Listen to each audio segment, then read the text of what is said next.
Segunda epístola del apóstol Pablo a Timoteo, capítulo 1, verso 5, dice de la siguiente manera: trayendo a la memoria la fe no fingida que hay en ti, la cual habitó primero en tu abuela Loida y en tu madre Eunice, y estoy seguro que en ti también. Padre, te damos gracias por la lectura de la palabra de Dios. Gracias por esta santa convocación, esperando, Señor, que tu Espíritu Santo se manifieste a través de tu palabra, como se ha manifestado a través de la alabanza, Señor. Esperamos que nosotros podamos ser fortalecidos, instruidos en tu palabra y podamos disfrutar de tu presencia en este lugar. En el sagrado nombre de Jesús de Nazaret te rogamos estas cosas, amado Dios. Amén. Pueden sentarse.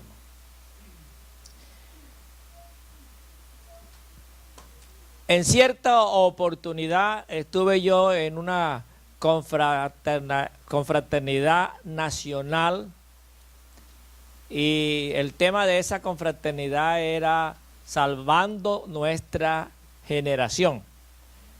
Y oí varias conferencias. La que más me impresionó y la frase que más recuerdo fue la de un invitado que pudo decir del asombro que él tenía. Se había planeado ir a una ciudad donde hace 60 años atrás su iglesia y su congregación era la más grande y la más numerosa de la ciudad. Entonces, como ahorita se busca todo por internet, buscando y no encontraba. Y en efectivo no consiguió sino una nueva, que apenas tenía como 30 días de haberse establecido. Y eso lo asombró, de cómo habían pasado 60 años y que su iglesia era una de las más grandes, la más numérica, y ahora casi estaba a punto de extinguirse. Simplemente se salvaron, como dicen, lo salvó la campana, esta pequeña congregación recién establecida. Semanas después, yo que casi no acostumbro a prender la televisión, cuando llego del trabajo la prendí y lo puse en un canal de habla hispana, y estaban pasando una serie que se llama Josué y la Tierra Prometida. Ya estaban diciendo que estaban en sus últimos capítulos. Y pude ver ese día ese capítulo que pasaron. Vi la novela esa, o el episodio de esa serie. Y no sé cómo, pero al final de verla y en mi reposo, me acordé de la conferencia. Y me acordé de esa frase. Y me asombró de cómo Israel había pasado 400 años de estar en Egipto, y ellos entraron como judíos. 400 años después salieron como judíos. Entraron hablando judío, escribiendo judío, leyendo judío, y salieron hablando judío, leyendo judío y escribiendo judíos. Entraron comiendo como judíos y salieron 400 años después. Estamos hablando de 10 generaciones. Y después de 10 generaciones, este pueblo seguía siendo judío. Es más, me impresionó saber o pensar en ese momento de que todavía se conservaba el saber de qué tribu era cada uno. Cada quien sabía si era de la tribu de Rubén, cada quien sabía si era de la tribu de Judá, cada quien sabía si era de la tribu de Levit, o que si era de la tribu de Benjamín, etcétera, etcétera. Todos estaban en pleno conocimiento, 400 años de que no eran color de rosa, porque fueron muchos años, casi más de 300 años, que ellos vivieron bajo la esclavitud y bajo el yugo de Egipto. Y este pueblo pudo pasar la prueba después de 10 décadas, 4 siglos, con la misma identidad de su raza, de su pueblo, de su nación. Dándome yo todas esas reflexiones, me acordé de algunos allá en el trabajo, ¿no? Son ejecutivos y tienen cara de hispano. What's your name? Carlos Hernández. Y cuando les hablo en español, dice, sorry, I don't speak Spanish. I don't speak Spanish. ¿Y tu padre de dónde es? De Texas, aquí en USA. ¿Y tu grandfather? De México. Oh, my God. Apenas en 2 generaciones ya están perdiendo sus raíces. Y le digo, ¿y tú no comes chile? No. ¿Cuál es your lunch? ¿Hamburger? Yes. ¿Papita frita? Yes. ¿Coca-Cola? Yes. Y te estás perdiendo los sabrosos tacos de huevo con chicharrones, de huevo con salchicha, huevos a la mexicana, con bastante cebolla, cilantro y salsa. Oh. Me dice, nada, bueno, es un nativo de aquí, de segunda generación, que ya está perdiendo su identidad. Mientras estos pasaron 400 años y seguían igualitos. Y no solamente 400 años, han pasado casi 3000 años y todavía los judíos siguen igual.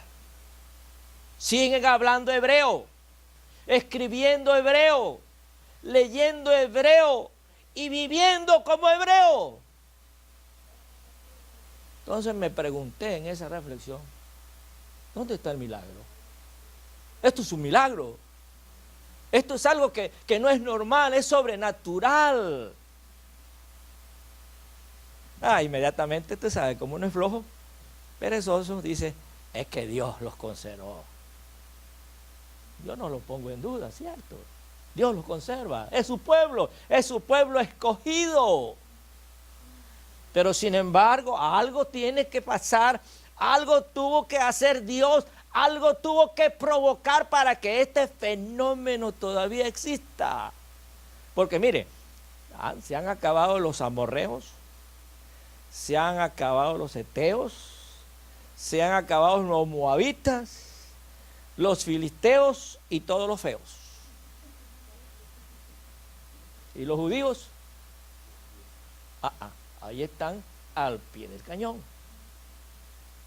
Yo preguntando esto, algo tiene que pasar, algo tuvieron estos que hacer para que todavía se conserve la cultura, se conserve hasta la forma de vestir, la forma de hablar.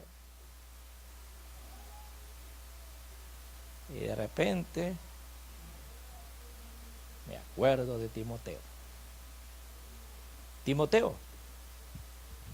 Este personaje que vamos a tratar de sacar hoy, Timoteo. ¿Quién era Timoteo? Timoteo era el hijo de una señora llamada Eunices y de un hombre que no se le conoce el nombre, sino simplemente se distingue como un griego. Y fue tomado en cuenta en el segundo viaje misionero del apóstol Pablo para que fuera su compañero. Y era un hombre que tenía buen testimonio en la iglesia donde estaba. Y yo quiero que me acompañe él. A esas alturas, este joven griego hebreo no había sido circuncidado, porque su mamá se casó con un impío. Y ahí está esto como reflexión para aquellos solteros o solteras, viudos o viudas, divorciados o divorciadas, que se le ocurre la idea de formar una pareja, ya están cansados de estar solos. Y si le ocurre hacer una pareja, y eso no está prohibido, háganla. Pero sí hay una recomendación que dice la Biblia: no unáis a yugo desigual con los impíos, porque ¿qué comunión tiene la luz con la tiniebla? Este mozo ya grande, hijo de una judía, nieto de una judía, hasta estas alturas de la vida, no había sido circuncidado.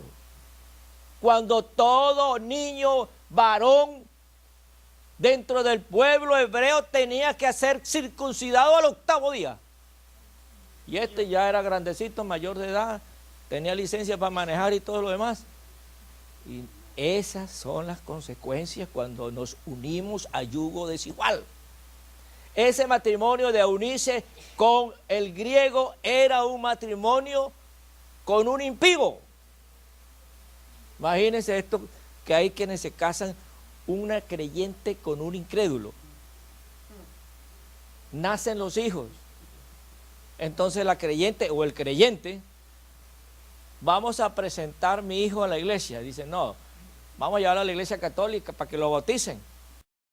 ¿Cómo así? Pues usted llévelo a su iglesia para que el pastor lo presente, y yo lo llevo para la iglesia mía para que el sacerdote me lo bautice. Entonces el muchacho se va para la iglesia católica, lo llevan para la iglesia católica y lo bautizan, lo traen para la iglesia evangélica y lo presentan, y este niño va creciendo así. Entonces es como dice la India María: este muchacho va a crecer, o muchacha va a crecer, y va a decir, no soy ni de aquí, ni soy de allá. Por esa razón es que se producen muchos ateos,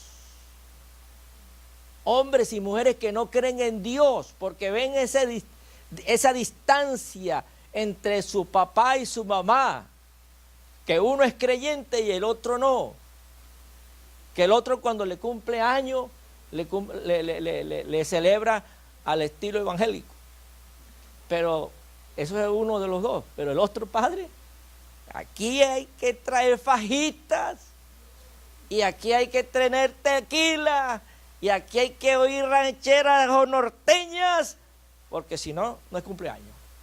Y el niño no sabe qué hacer, por eso ni es de aquí. Ese es el riesgo que corre cualquier creyente, sea hombre o sea mujer, que pretenda ser una pareja con un incrédulo pensando que, yo me lo voy a ganar para Cristo. Sí, cómo no. Sí, cómo no. Mejor hagámosle caso a la palabra de Dios. Únase, cásese. Nadie se lo prohíbe, al contrario, es una falsa doctrina el de no permitir el matrimonio. Porque esa es otra cosa. El creyente o la creyente cree en el matrimonio. Y la incrédula o el incrédulo dice, no, ¿para qué? Si así estamos bien. Si nos llevamos bien, tenemos sexo sin permiso de Dios y esto, y si nos va mal, pues no hay que pagar abogado. Y entonces eso lo dice el incrédulo o la incrédula. En cambio el creyente dice, no, honroso es el matrimonio y el hecho sin mancilla, pero a los adúlteros y fornicarios los juzgará Dios. No corran ese riesgo, solteros y solteras. Ya para la próxima semana van a dejar de ser solteros aquí el hermano Miguel y la hermana Patricia.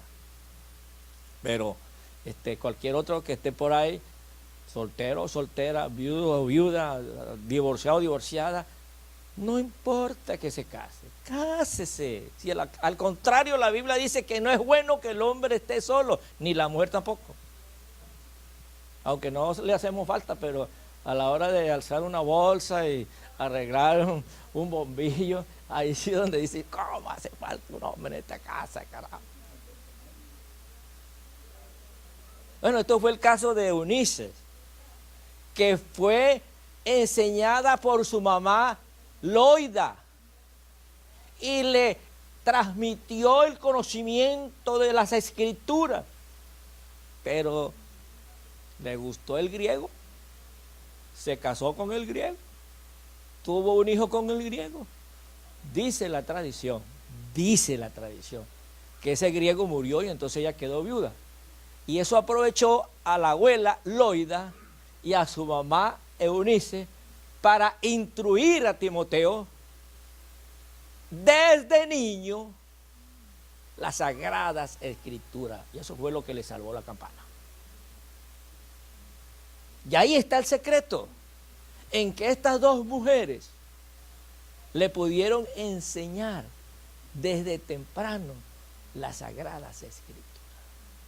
Ahora Pablo se refiere a él y dice que haya en él una fe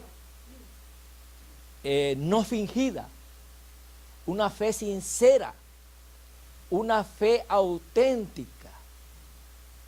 Y es asombroso lo que dice Pablo, dice, una fe no fingida como la hubo primeramente en Loida, tu abuela, y en tu mamá Eunice. Y facilito piensa uno, es que lo heredó, los genes. No son los genes. Aquí podemos heredar los genes de los ojos, de nuestros padres, de nuestros abuelos. Podemos heredar nuestra nariz de nuestros padres, de nuestros abuelos. El tamaño grande o pequeño de nuestros antepasados. Eso lo podemos heredar, el color de la piel, etcétera, etcétera, etcétera, etcétera, etcétera. Pero la fe no la podemos transmitir por herencia, no la podemos transmitir por los genes. Entonces hay una manera para que eso se logre, para que la fe que usted tiene, la fe que tenemos todos, la podamos transmitir a nuestra futura generación, a nuestros hijos, a nuestros nietos, a nuestros bisnietos y hasta a nuestros tataranietos. ¿Cómo? Haciendo lo que Loida, Eunice hicieron con Timoteo. Le transmitieron la palabra de Dios. Porque en la meditación me dediqué a estudiar por qué los judíos tantos años han pasado, siglos han pasado, pueblos se han acabado y este pueblo sigue aquí. Aparte de pensar que es un milagro del Altísimo, fue porque las mujeres, mientras los hombres estaban trabajando en labores de esclavitud, se dedicaban a criar los niños. Y en esa dedicación les enseñaban a leer, a escribir hebreo. Les enseñaba la historia de los patriarcas Abraham, Isaac y Jacob. Les enseñaba de las promesas del Altísimo, de adorar al Dios invisible, al Dios único y verdadero, creador del cielo y de la tierra. Así que cuando estos niños tenían su mayoría de edad para ponerse a trabajar como esclavos en Egipto, ya la palabra de Dios había sido sembrada. Y como dice en el libro de Proverbios, instruye el niño en el camino y después de grande no se apartará de él. Las mujeres hebreas no dejaron de hacer ese trabajo, porque ese trabajo estaba en las ordenanzas de la ley que Dios se le entregó a Moisés. Y esto te lo repetirás a tus hijos cuando estés en el camino, cuando estés de viaje, cuando estés en el trabajo, cuando estés en la casa, cuando estés en la mañana, cuando estés en la tarde, cuando estés en el mediodía, cuando estés en la noche, te la repetirás a tus hijos por generación y generación. Si no hubiese sido porque estas mujeres hebreas se apropiaron de ese trabajo, se hicieron responsables de esa labor, a los judíos le hubiera pasado lo mismo que los amorritas, que los moabitas, que los filisteos, todos los pueblos que han desaparecido de la historia, que aparecen en la Biblia, pero más nunca en ningún libro aparecen, ni aparecerán, se acabaron, perdieron su identidad, como esa raza de esos animales que se extinguieron, ¿sí? Así es, esos pueblos se extinguieron. Y aunque Israel estuvo a punto de ser extinguido, tuvo peligro de extinción. Ustedes se acuerdan allá en la época de Esther, por decreto de ley de Medo-Persa, que no puede ser abolida ni por el mismo rey, dio orden de que ese pueblo fuese exterminado. Pero Dios le dio la victoria, porque por el mismo rey le dijo que se armen los judíos y se defiendan. Ahí fue donde los judíos se armaron, y el que viniera pasaban por el filo de espada también, se defendieron y se salvaron ahí. Y hay un caso que yo quiero volver otra vez, porque como que me gustó esa parte del mensaje, ¿no? Después, usted sabe que vino, después de la deportación a Babilonia, vino la reforma, se estableció de nuevo, se mandaron para personas con el rey a establecer la parte política y militar, y también mandaron al sacerdote Esdras, ¿no?, a restaurar la parte espiritual de la nación, y ahí fue Nehemías que restableció la parte civil. Pero en la parte espiritual, con el sacerdote Esdras, él se sintió sumamente impresionado, porque había muchos hebreos que se habían casado con mujeres gentiles, o a viceversa, ¿no? Y entonces le dijo: todos los hijos de los que han nacido con matrimonios mixtos o ligados, que se vayan a la izquierda. Se fueron a la izquierda. Y le dijo: ustedes lárguense del campamento, no los queremos ver nunca más en nuestro territorio. Y lo mandó. Cualquiera ve eso muy fuerte, cualquiera ve eso muy horrible, pero eso sucedió en los tiempos de Esdras, donde todos los hijos de los mixtos que estaban casados porque eran hijos de un hebreo y de un gentil, todos fueron expulsados del campamento. Algunos creen que esos fueron los que formaron los pueblos en los tiempos de Jesús, de los samaritanos. Y usted sabe que los samaritanos y los judíos no se la llevaban bien entre sí, y hasta el día de hoy, porque muchos piensan que los samaritanos son los que hoy en día se conocen como los palestinos. Los palestinos y los judíos nunca se van a querer. O sea que es algo que la misma historia a través de los años nos demuestra, que la generación de un creyente con un incrédulo no conviene, porque va a producirse esos monstruos. Como hoy en día hay muchos monstruos aquí.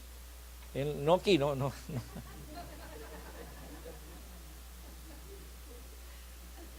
Aquí no.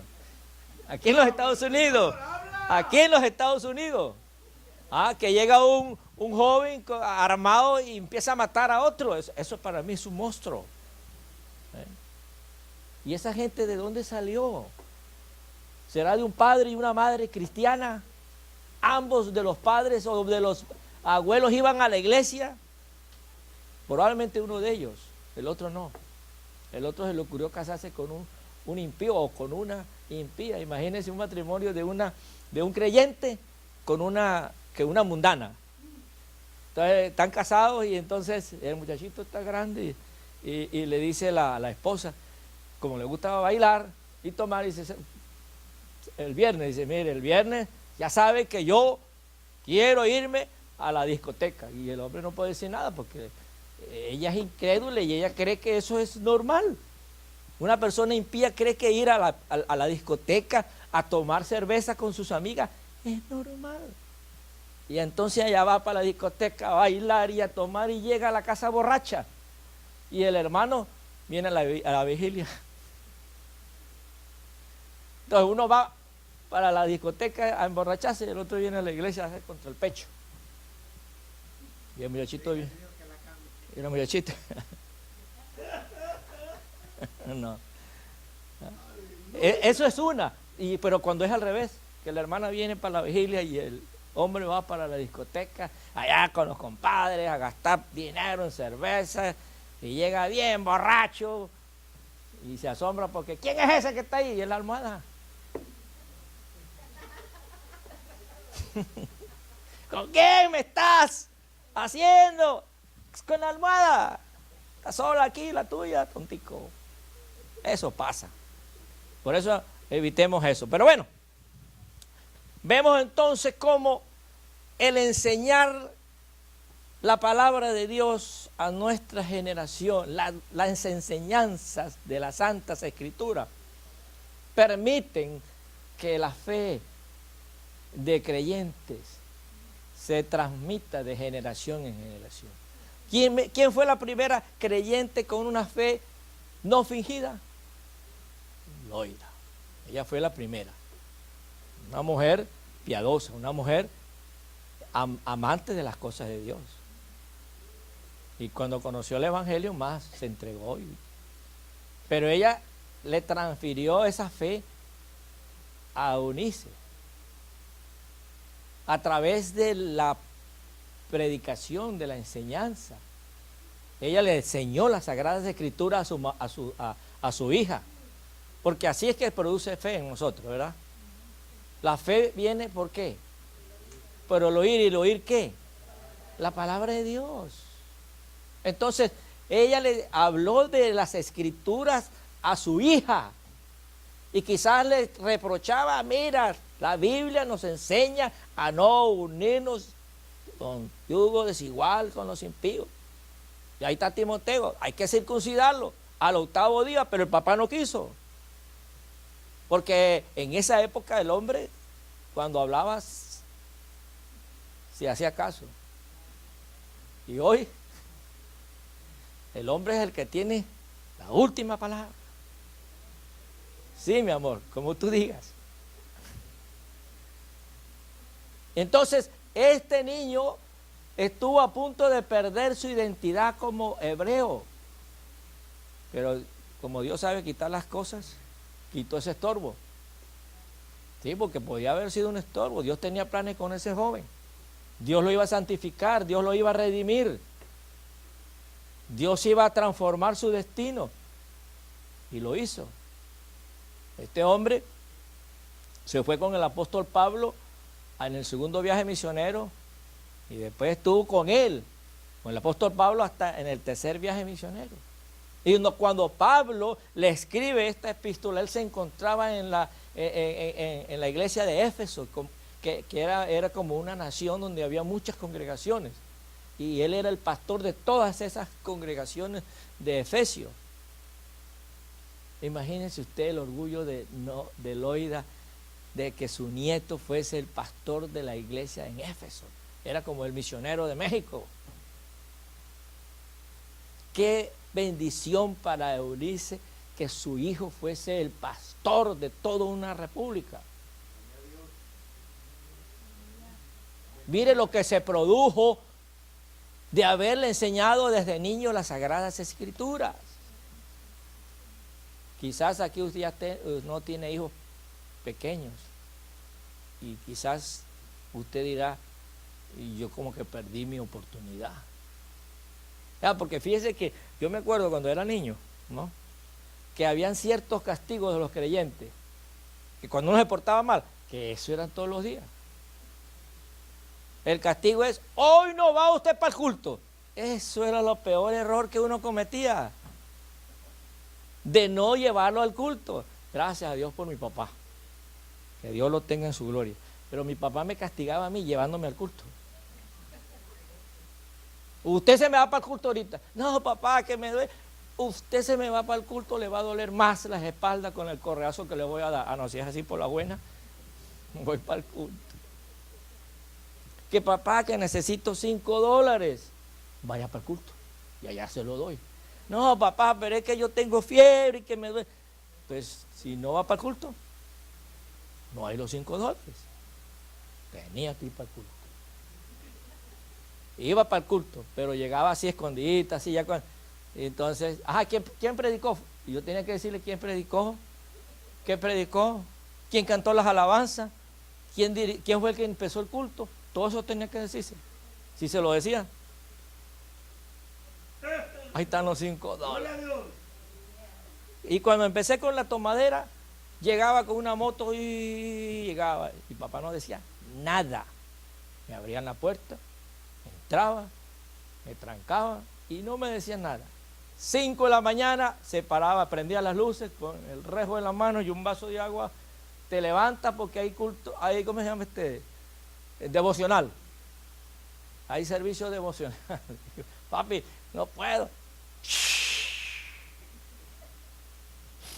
Este viejo, no, hombre. Está bien. Me tenía que levantar porque si no, y era por la buena, con un rejo en la mano y un vaso de agua para echármelo encima. Y yo, pero bueno, colorado como el tomate de Bravo, pero si no, no había desayuno, almuerzo, ni cena. Un tirano, completo tirano.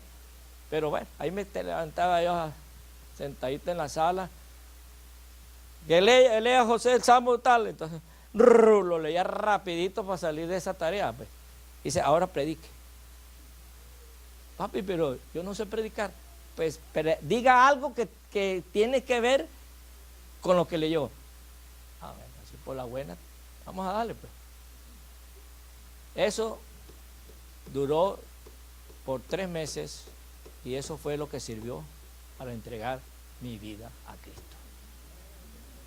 Y amar las Santas Escrituras, amar la palabra de Dios.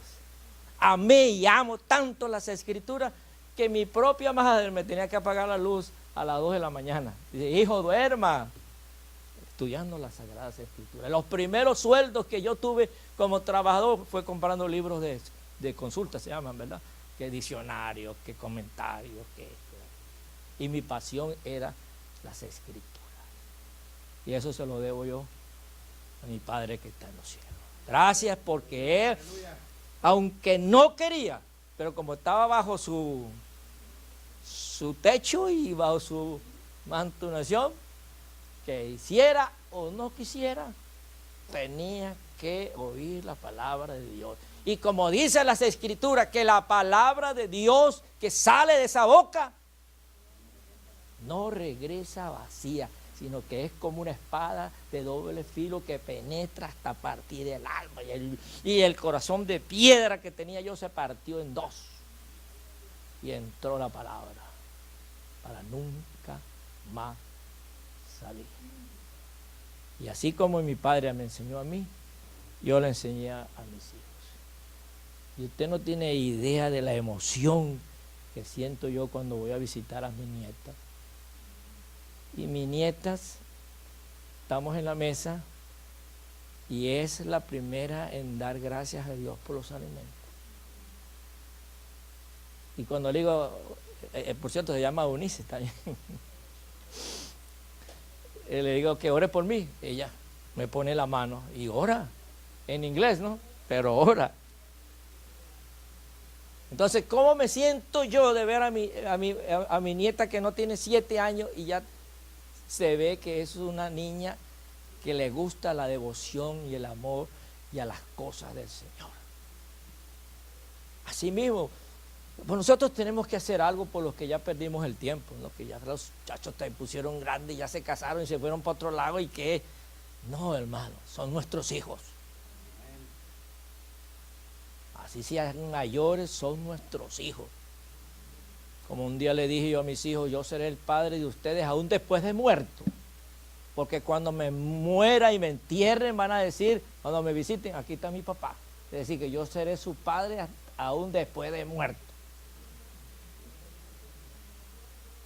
Porque ellos me decían, ay papá, todo Biblia, Biblia, Biblia. Todo lo saca con la Biblia. No, hombre, papá, ya déjese de eso. No, tienen que seguir el camino del Señor porque, bueno, tienen que nacer de nuevo. Yo le decía, ustedes nacieron por voluntad de hombre y por voluntad de carne, pero tienen que nacer del agua y del Espíritu. Y esa es la palabra de Dios. Ustedes tienen que conocer la Biblia. Bueno, hoy en día mis hijos, gracias a Dios, y espero que así siga, no son para mí un dolor de cabeza. El dolor de cabeza para ellos soy yo. O sea que ya cuando uno llega a cierta edad ya anda queriendo como hacer lo que uno quiere. Pero gracias a Dios por mis hijos, yo puedo dormir tranquilo. Yo puedo salir al trabajo tranquilo y regresar tranquilo. Porque mis hijos aman la palabra de Dios. Y mi segunda generación, que son mis nietos y mis nietas, ellos aman la palabra de Dios. Entonces, nosotros tenemos que, si ya no podemos impartirles el conocimiento de la palabra de Dios, oremos por ellos. Señor, haz algo por mi hijo mayor, mi hija mayor. Haz algo con los nietos que están también grandes, ya mayores de edad. Haz algo por ellos. Señor, tu Espíritu Santo apodérese de ellos. En estos días predicó el pastor de ustedes algo que me impresionó bastante. Cuando dice, me paré y pregunté a ver si había alguien que se parase en la brecha para que me pidiese que salvara la tierra y no conseguí.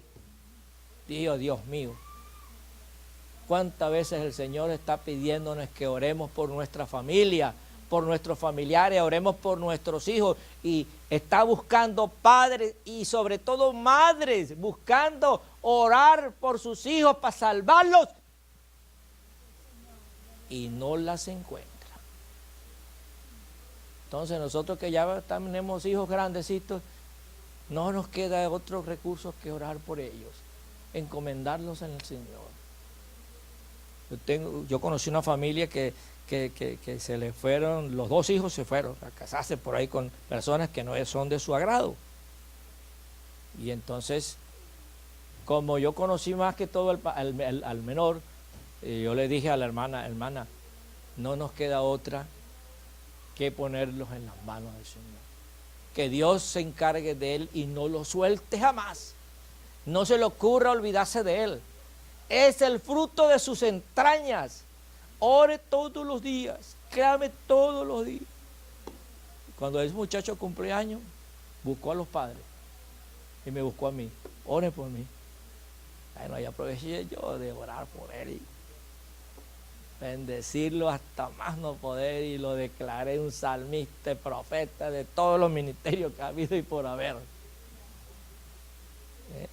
Porque me acordé de una señora, ¿no?, que llegaba a su hijo borracho y se tiraban al sofá y dice, llegó el profeta.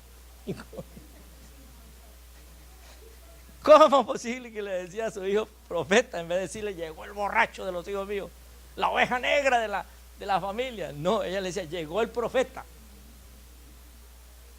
Y así, de forma de chiste para nosotros, llamando, llegó el profeta, el hombre se convirtió. No se hizo profeta, pero sí un gran salmista. Un hombre que cantaba y canta para la gloria de Dios. Nosotros a veces echamos a perder el futuro de nuestros hijos.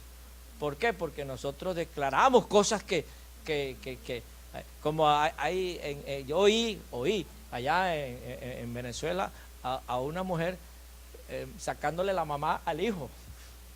Y yo digo, ¿cómo así? Digo yo, le está sacando la mamá al propio hijo. Así hay personas que maldicen a sus hijos y se maldicen a sí mismos.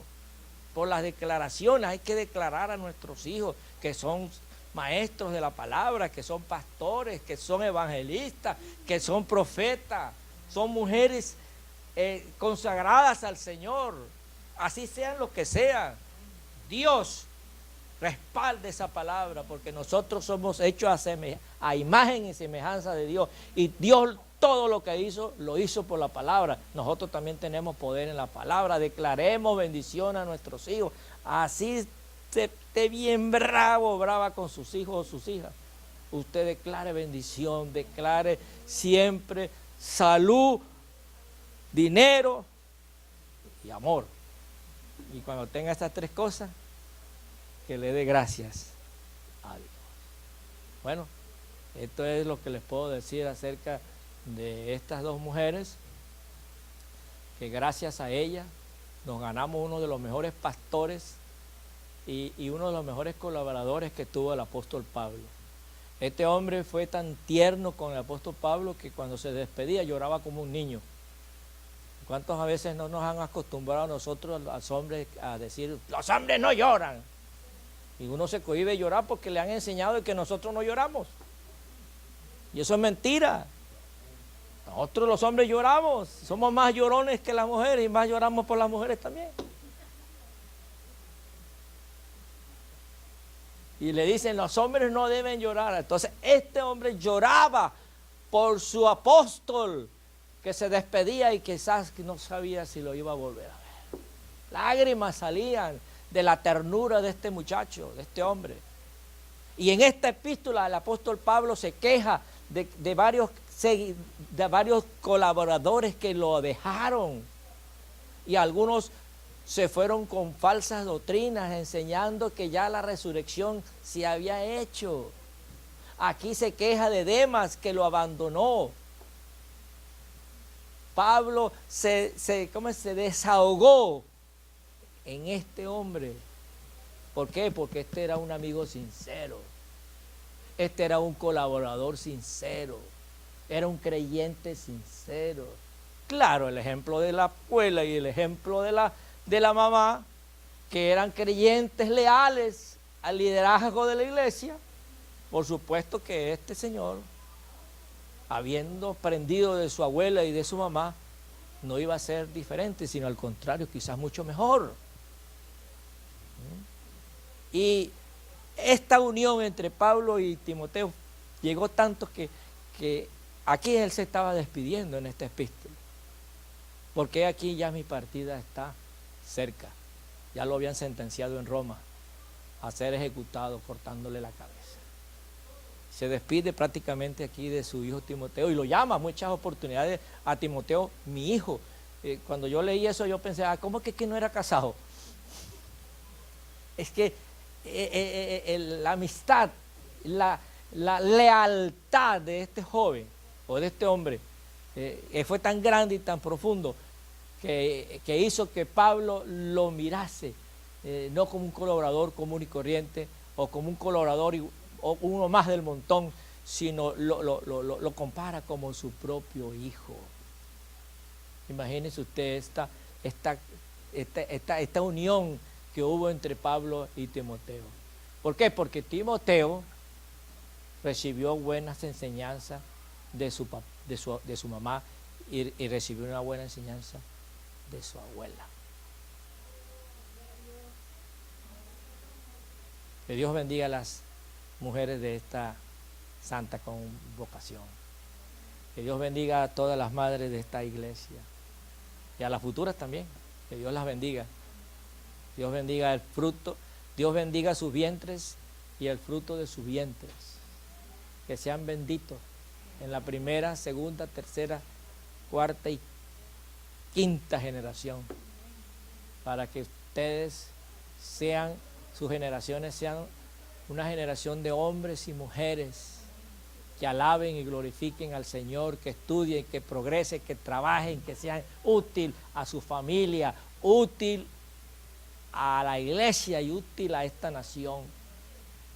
Que en vez de vergüenza sean un motivo de orgullo, para que sepan los gringos que nosotros los hispanos también producimos generación de victoria, generación de bendición, generación de triunfadores, generación libres de vicios, de alcohol, de drogas, libres de toda esa maldad que existe en la sociedad, porque hemos educado y hemos pedido al Altísimo que se apodere de nuestra generación.